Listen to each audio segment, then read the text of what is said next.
Hi, folks. This is Don Meisner with the North Country Fishing Report. Boy, have I had some great fishing the last couple of days, and I need to tell you about it. I went on the reservation with my buddy Will Clute, and he told me, he said, I guided some guys from Rochester a couple weeks ago for pike. And he said, we found them out on these flats in the St. Lawrence River, and they were in the the pencil reeds are just starting to come up. He said, but they were in this area where there were all these reeds that were coming up. So I said, Will, I love to fish pike. So we get out on this flat, and he's looking into the reeds, and I'm looking in, I don't see a thing. He says, oh, I can see the pike in there. I can see them. And I'm like, Will, I know you got better eyes than me, but boy, this is amazing. So I put one of Will's 6-inch swim baits that he makes for Gotcho lures. And this is a big bait, and I'm thinking, is this too big?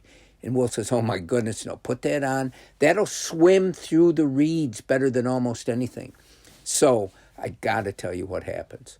I throw out right in where they were really starting to get thick, and it's about the only thing. I tried to spinnerbait in there, but the blade and the spinnerbait and the hook kept catching in them, and it just ruined the whole retrieve. So I put this swim bait on with no weight, 6 inches, though. It's a good-sized bait, and it was in a green pumpkin color, which is really a great color in the St. Lawrence River.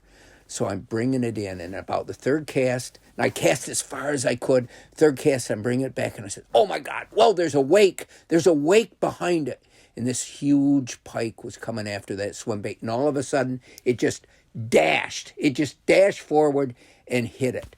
And I'm like, oh my God, I'm on. And just as I say I'm on, I look at my spinning reel, and my line had tangled. Unbelievable. The braid had tangled. Unbelievable at that very moment. And I'm like, okay, what do I do? I can't reel over this massive tangle, but if I don't reel over it, I can put no pressure on the rod. So I made the choice to start reeling, and the tangle sort of matted down underneath. I get this fish, and I'm looking at it, and I said, oh my God, Will, that's a big one. That's at least 15 pounds, way bigger than anything I've hooked this year.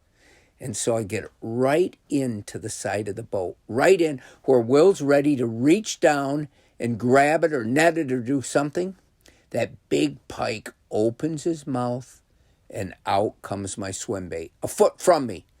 And I look at that fish, and I'm like, you got to be kidding me. I must have never, ever really got a good hook set. Well, did I not only get a good hook set, when we brought the swim bait back up, and in the meantime, that pike is just laying a foot down below us, looking up at us in the water while he was on the bottom, just kind of laying there thinking, what just happened? And we looked, and the hook was still buried in the swim bait. I'd never even set the hook. That whole battle with that pike was him just staunchly keeping his mouth closed. He grabbed onto that bait. He wasn't going to let it go. He wasn't even hooked. So I thought that was it.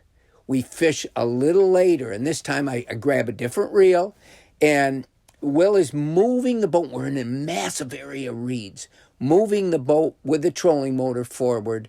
So we already had momentum, and I got my swim bait almost back in, I would say within 20 feet of me, and I'm hurrying it, and all of a sudden this massive explosion on the water surface.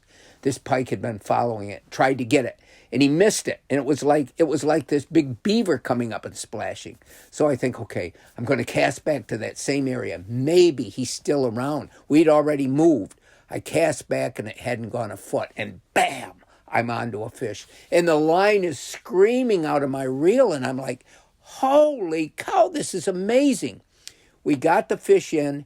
It was a beauty, but it wasn't over 8 pounds. I'd say it was 30 inches.